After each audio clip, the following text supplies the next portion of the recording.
Hello everyone. Today our topic is IPv6 addressing on the internet is running out of addresses. Literally, IPv4 only has about 4.3 billion of them and we blew past that a long time ago. So the world built something bigger. It's called IPv6 and today we're breaking down exactly how it works. VHY IPv6 XTS IPv6 full form is Internet Protocol version 6, which was developed by the Internet Engineering Task Force to solve IPv4's biggest problem, a running out of addresses. Instead of IPv4's 32 bits, IP6 uses a 128-bit address that's giving us roughly 3.4 times 10 to the 30th power unique addresses. That's enough to give every device on Earth its own address many times over. And it's not just about quantity. IPv6 also improves routing efficiency, network configuration, and security while supporting modern tech like cloud computing and mobile networks. THE for a MMAT, what does an IPv6 address actually look like? It's on 28 bits, split into 8 groups of 16 bits each. Each group is written as 4 hexadecimal digits separated by colons, not periods like IPv4. Here's an example. 2001 DB58583288207374. Each hex digit represents 4 bits, and each full group called a hextet represents 16 bits. 8 of those gives you a full 128-bit address, STIUCTOREDA. Network API exploiter FIDI, just like IPv4 splits into a network and host portion, IPv6 splits into two 64-bit halves. The first half is the network prefix, which is assigned by your ISP identifying the network. The second half is the interface identifier, is for identifying the individual device, often generated from its MAC address or randomly for privacy. GTIOS to overwrite an ADS, writing out 32 hex digits every time would be exhausting, so IPv6 allows some shortcuts. First, full notation, every digit written out in full. Second, leading zero compression, you can drop the leading zeros in each group. So zoo DB8 just becomes DB8 third, and most powerful double colon compression. A run of one or more all zero groups can be replaced with a double colon to true. So a long address full of zeros can shrink down to something like 2001 DBB8 quadrille 34. One important rule, though, that double colon can only be used once in an address. Otherwise, there's no way to know how many zero groups it's standing in for.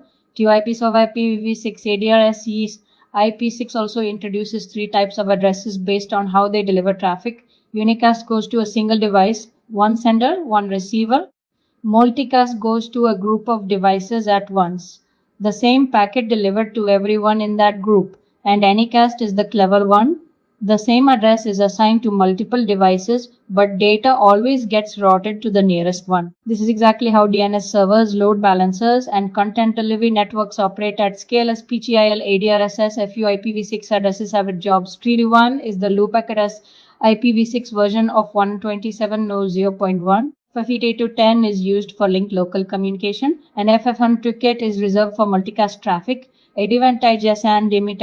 So why does this matter? IPv6 eliminates address exhaustion entirely. It supports automatic address configuration, so devices can self-assign addresses without manual setup. It has built-in support for IPsec, strengthening security by default. And it removes the need for NAT, network address translation, which IPv4 relies on to stretch its limited addresses.